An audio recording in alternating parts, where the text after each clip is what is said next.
I think two moments in the game, having them, 200 for 5 and then not quite being able to blast them open like, we know that we can. So they ended up getting a big first innings total, obviously, after us having a good start, having them 5 down for not too many on the board, and then obviously being 80 for 5 in reply to India's first innings. It's always going to be tough to get back into a position where you can look to push on and being on the winning side at the end of the game. And in terms of the toss, I know you don't have a crystal ball. If you'd have known exactly, which you can never know, if you'd have known how the pitch was going to play out, do you feel like you probably gave them the best of the conditions?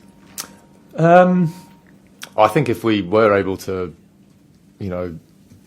burst them open when we did have them 5 down earlier on day one, then the game potentially probably would have played out a little bit different. But yeah, as the game got deeper and deeper into it, it was pretty obvious that it was sort of not playing the way that we thought it was going to. And if anything, the longer the game played out, the more it was suiting that Indian team over our team. But as you say, no one's got a crystal ball. No one's really going to know what a wicket's going to do.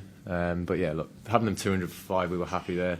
Even 5 down at the end of day one, but we just weren't able to bust them open. And we had a chance to potentially bowl them out for under 350 on that wicket, which would have been a good effort. And you don't have a great deal of turnaround time now, but you have to think of some plans to unsettle Shubman. Gill, he's spent a hell of a lot of time giving you footage to look at. Yeah, he's had some 2 games, hasn't he?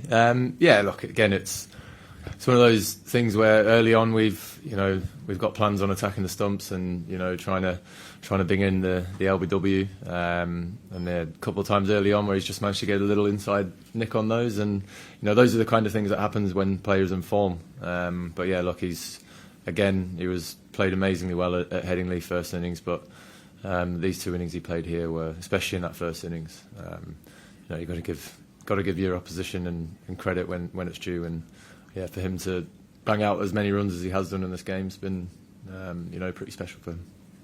Go Will and then Matt, please. Ben, could I just do a quick sort of health check on your fast bowlers? Are they all kind of in a race to be fit for Lords after such a heavy workload?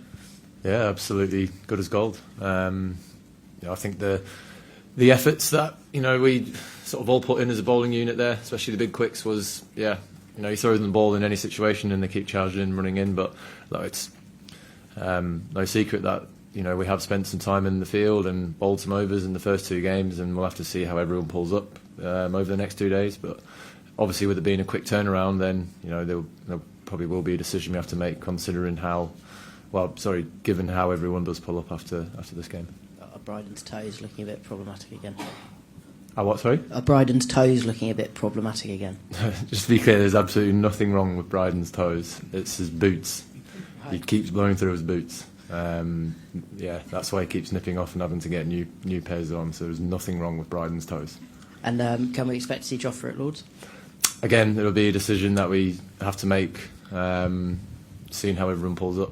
We've had him here this week to get around the group and build them up with his workloads and everything like that. So everyone's in consideration for the game at Lords. Matt, go ahead, and we'll take 2 at the front here. Go ahead, Matt. Ben, you've had some brilliant wins, including last week at Leeds, but quite a lot of these quite big defeats. Do you think there's a reason why you struggle to be consistent? 300 and something's obviously a big margin. But yeah, we knew what task we had of us. Going into when we first went out to bat in the 4th innings, and obviously that changed when we lose 3 wickets like we did last night. It then rains for an hour and a half, and then we lose 2 early wickets. So the task of today, when we got to that point, was batting out the 80 overs. The result that we always try and push towards and look for, obviously, it was beyond. But yeah, there's a way in which you address that, and obviously going into our shells, going into our bunkers and looking to play in a certain way is one way you could look at it. But for us to, as a batting group and a unit, to go out there and bat those 80 overs, it was to go out there and play the way that we play and focus on the fact that we knew we had to bat 80 overs.